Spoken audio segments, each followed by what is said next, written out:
important thing to consider before even learning this move is definitely stretching. You need to stretch, otherwise you could tear a muscle and you're going to be in real pain and you're probably going to be out. And it will also discourage you from even wanting to learn the move. Okay, so you're going to be using your wrists and your legs predominantly in this move, so it's best to train them. Okay, here we go. So you're just going to have your palm straight out and you're going to have your back hand facing towards you. You're just going to pull back onto your fingers with your free hand and hold this for about 10 seconds. Do it on about each hand. And then the next one, just literally flip it upside down, so your palm's still facing out, and you're going to really feel it across the bottom here. Okay, do that to the other hand, another about 10 seconds. And then put them both into a ball, so crap your hands together like that, and then just move them around in a circle, kind of all around and all that, little wave, just sort of really gets your wrist going all mobile and all that kind of stuff. Next part is definitely your groin and your legs, because they are an important part, because if you pull them, that is the muscle you are most likely to pull when doing this move. So, I mean, you don't even have to be super flexible, because I can't exactly do the splits properly or anything, but just try and get down as far as you can and hold it for as long as you can. As I said, I can't even really get that far, I can probably just get about halfway. But then just hold it, I'd say, for about 20 seconds. You're going to be in pain, but it's definitely worth it. Okay, so after that one, you want to do the butterfly stretch. Okay, now just get your elbows and make sure that they're going down onto your knees, and then you'll really feel it across your groin for this one. Hold that again for about 20 seconds. And then after that, you're ready to start learning windmills.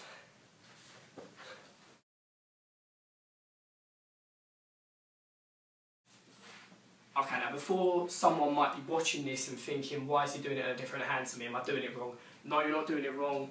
I'm just teaching this tutorial in an anti-clockwise position. Okay, what I mean by that is I'm going to be using my left hand, whereas if you was going clockwise, you'd be using your right hand, and I'm going to be using my left hand. It doesn't matter if you do go clockwise, just try and change everything the opposite direction, because basically I do think this will be a beneficial tutorial to you also, because I kind of try to go through all different tutorials and get important aspects that I think really matters and then put them all together so that it kind of makes like a kind of a super tutorial. But you know, hopefully it does work out that well. So first part I'm going to teach, there's going to be 4 steps in this move, and the first step is going to be the spin and collapse. Now a lot of people just teach a collapse in a stationary position, and a collapse is just this. But if you teach it in a stationary position, that's cool and everything, but you don't actually do that in a windmill. You will add a spin to it, because if you didn't use a spin in your windmill and just collapsed in a stationary position and kicked, it would look like this. Like that. You're not going anywhere because you haven't added that spin into it. They never taught you to do it, and you kind of just subconsciously pick it up, but then you could have saved yourself like a couple of days of doing that, or it might even discourage you and you think, oh, I can't do it. But that's why I'm going to add this bit in now to help you straight away, so when you're learning it you can just build up. Okay, what I mean by just a 90-degree spin, it's just basic. You use your free hand, so you'll be in your stationary hand-away position, you use your free hand and you pull yourself across till your hand is facing forward, your stabbed hand. This is the point then when you're going to collapse. So you're going to collapse just normally there, but you've added that 90-degree spin, so you've done a quarter of a circle. So I'll just show you again, and collapse. That's all it is. It looks pointless, and it looks like it shouldn't even be in there, but honestly, it will help you a lot for doing that. So that's the first part, the spin and collapse. Now you're ready to start learning the second part.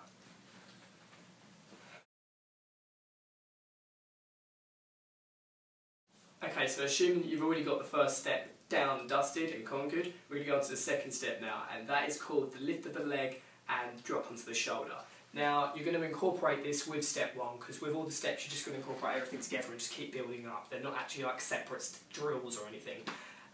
So this is going to be the second step now. Okay, so from your first part where you're going to do your spin and your collapse, when you're about to do your spin, you want to use your leg that you're going to be kicking with. So basically, if you're going anti-clockwise, which is the way I'm teaching this tutorial, you're going to kick your left leg, and that means bend it to begin with, so to give you that extra sort of power, because the cleanliness of the move will come later, like with straight legs and kind of stuff. But don't worry too much about that now. Basically, what you're going to be doing, so you're going to have your left hand stabbed in the abdominal area, and you're going to bend your left leg here. but not yet. You're just going to, because you're going to have them both bend at the moment, but this is where it's going to bend and kick underneath your right leg. Okay, so what I mean by this, you're going to spin, and as you're about to collapse, what you're going to do is you're going to lift your leg here, and this is the part where you also drop onto your shoulder, because when you collapse, this is how you drop onto the shoulder here. That is what a collapse is being taught for. So, you're going to do your spin, lift the leg and collapse. Now you haven't actually kicked yet because you're not actually onto your back. The kick will take you onto the back. Okay, so this is what I'm going to just teach that last bit again, and I'm going to go onto the kick. Okay, so you've got your spin and you collapse onto your shoulder. Okay, right, now I'm going to actually add the kick. Now I'm going to show you once and I can kind of break it down. So this is what I mean. So you're going to go spin and kick, and this is what actually brings you onto the back from your shoulder. Okay, so again, spin, and as you're about to collapse on your shoulder, lift the left leg up, and you're going to kick this right leg up in the air. Okay, and this is how you're then going to drop onto your left shoulder. So you're going to use your free hand to sort of push you onto that as well. So kick with the left leg and kick the right leg into the air, and that's what's going to take you onto your back.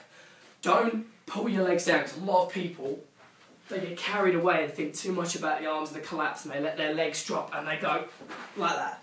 Don't. You need to kick this leg through, underneath and through the leg to take you onto your back. So you'll be here, and you'll actually need to be here. Otherwise you're just going to sort of drag along the floor and you're not going to get any speed or momentum whatsoever. Okay, so I'm going to go through it again. Hand glide position, free hand, spin, kick up, left leg up, bend it, and you drop onto your shoulder and onto your back. Okay, now you're ready to start learning step 3.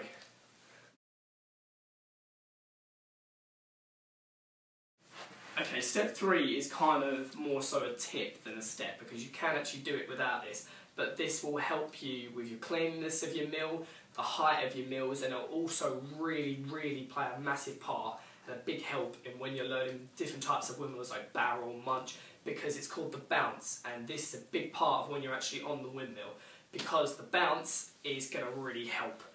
When you're on your back, so you've just spun around and you're onto your back.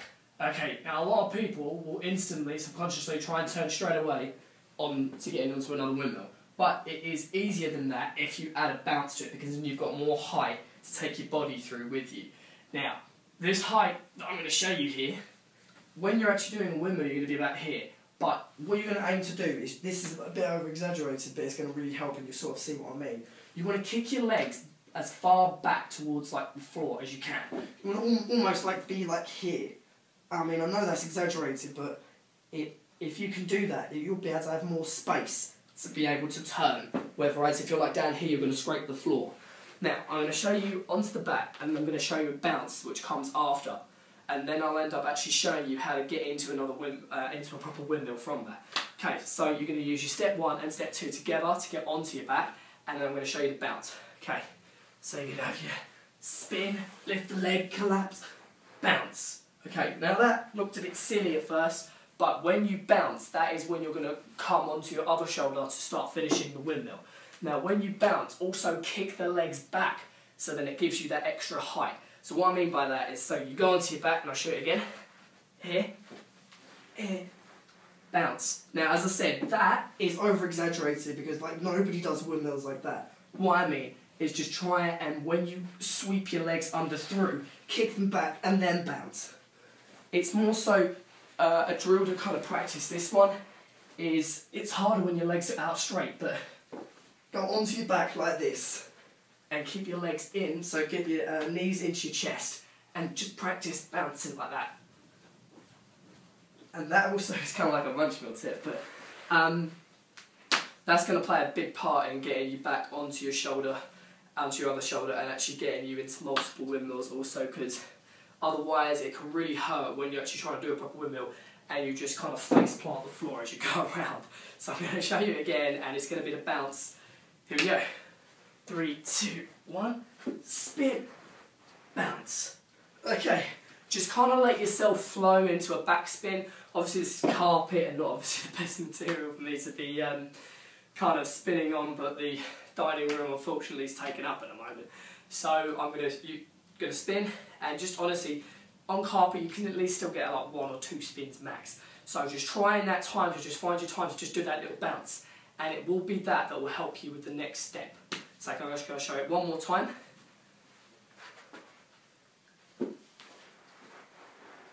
And you bounce again. So just again, the drill, bring them in.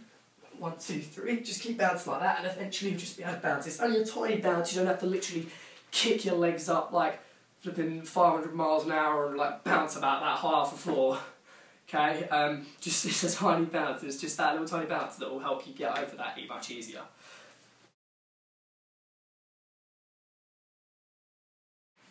Okay, now this is the final part of actually learning your first windmill. This is step 4 of 4, and this is going to be called the turn and catch. Now, incorporating everything I've taught you from step 1, step 2 and step 3 all together, this is actually how you're going to get your first windmill. It doesn't really need to look super clean or anything. This is honestly just getting onto that first one and then being able to work on it from there. Okay, now what I mean by the turn and catch is when you're actually on your back here,